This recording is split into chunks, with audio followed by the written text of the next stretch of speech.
الحقيقة أنا رأيت نماذج في حياتي جدا هائلين هؤلاء، من جملتهم هذا الرجل المرحوم الشيخ أبو بزرق الطهراني الله يرحمه. هذا كان مجاهدا في ميدان العلم لا شك فيه، وإلا ما كان يتمكن أن يخلف هذا الأثر الضخم، لأن الذريعة مو كتاب صغير في الحقيقة، كتاب هائل. هذا الكتاب الإنسان يذهب ليل نهار لمدة 60 سنة ولا ينام الليل إلى الصباح وهو إنسان منحني وعيونه ضعيفة وبيده المرتعشة يؤلف.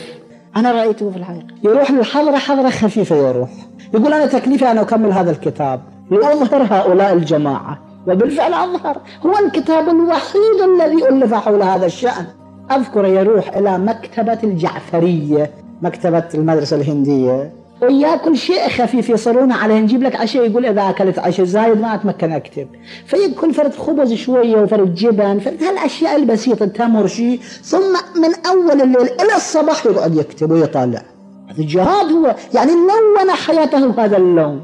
أما الزوجة، أما البيت الواسع، أما الترف، أما الرفاه، أما النوم، أما الكذا، أبدا ماكو في حياته. أنا شفت الذريعة إلى تصانيف الشيعة مو كتاب صغير ومو عمل قليل، عمل 50 سنة جهاد.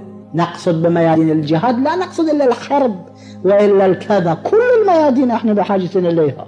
الشيخ عبد الحسين الأميني صاحب الغدير أنا رأيته في الحقيقة نفس الوضع كان، هو جلس وكتب وجلس وكتب وجلس وكتب حتى إحدى غضاريف ظهره انحرفت وبسببه مات، وكان يقضي الليل والنهار في التأليف والمطالعة.